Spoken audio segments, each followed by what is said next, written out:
Hey, it's Neil from 2AF. I had a customer purchase the Colt M4 carbine lower. They wanted the old end plate taken off and replaced with a QD sling end plate. This is the CQD version that is compatible with the HK style hooks. So once you get your receiver extension off, you will put the castle nut back on. Once that castle nut is back on, I will screw this all the way to the end. That just gives me the most amount of room to play with. Once that's all the way on, I'll take the end plate, the little oval that is sticking out here, that is going to go on the same edge as the opening here. This would be backwards. I've seen that done before. Don't do that. This is the right way.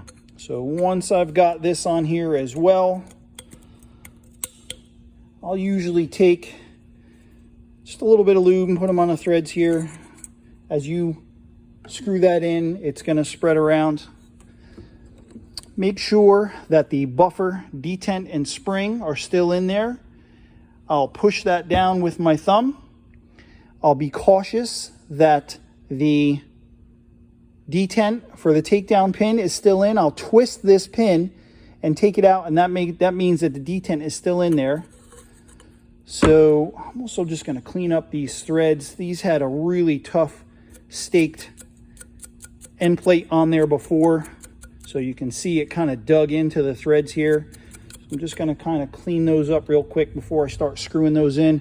So again, hold down that detent and spring.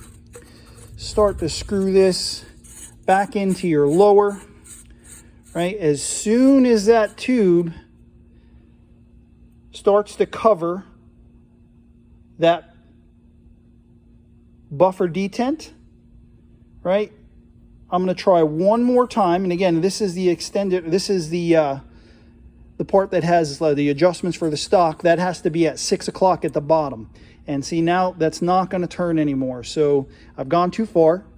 The buffer tube is hitting that extension on that detent, buffer detent. So I'm going to back it out until the stock adjustment part is now at 6 o'clock. It's still holding the detent in, so that's where it needs to be. I'll line this up. See if I can push this end plate down. Take your spring, put it back into the appropriate place. And this is push it down.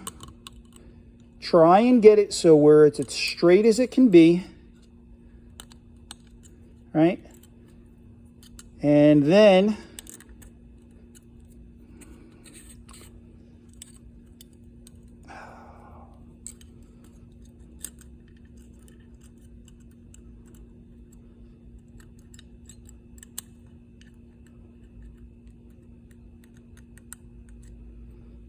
once you've got that spring in there to where it's straight up and down, try to push this end plate back on top of it as straight as it can, keeping that spring straight.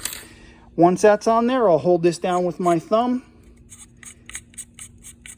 Just go finger tight with the castle nut.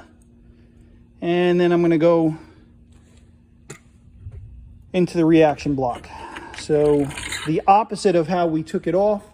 We'll put this in here before we have it all the way installed. We'll get our tool, put it in the teeth of the castle nut. I'll push everything so that tool is sandwiched in between the castle nut and the tool. Finger tighten these to hold it down. We'll get our torque wrench.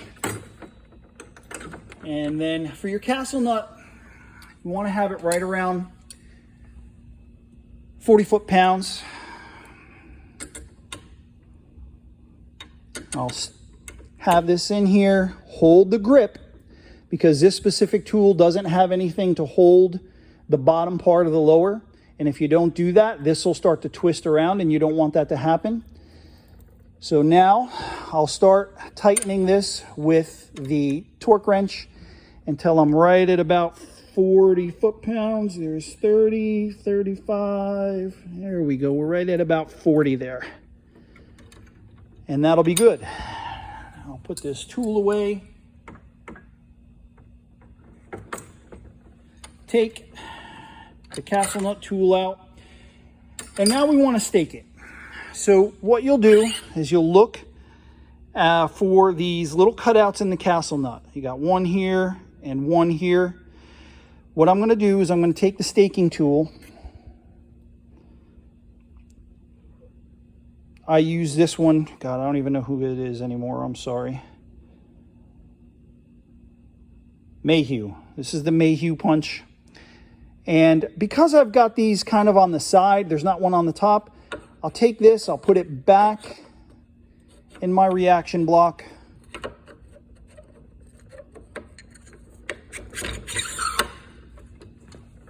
And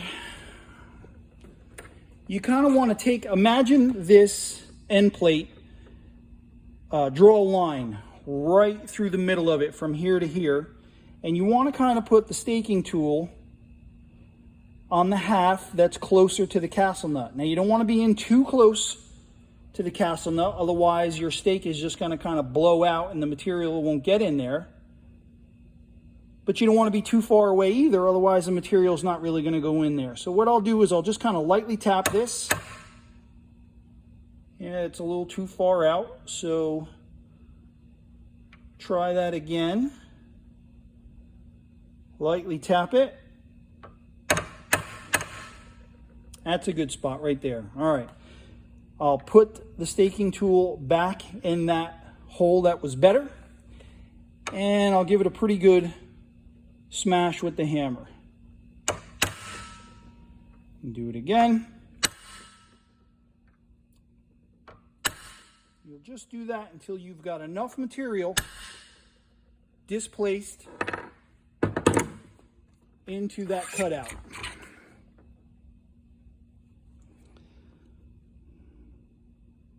So you've got the material and it displaced itself into this cutout. Now I'll do the other side as well. 2 stakes is definitely better than 1. 2 stakes is actually what it's called for. Some people do, there's castle nuts that have more of these in here, or if it lines up in such a way where you can do 3, you can do 3 if you like. It might be a little overkill, but it's not going to hurt it if you stake it well. So again, over here, try and find that right spot. Do a test one. That one's too close. We'll test it again with just a light tap to see if that is a good spot. There we go.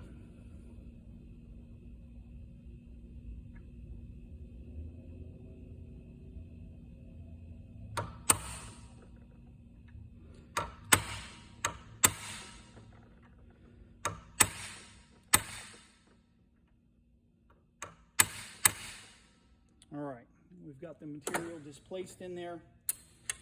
Some of these will leave a more visible mark than the other. Like when I stake into here, you can see the silver of the steel a little bit more.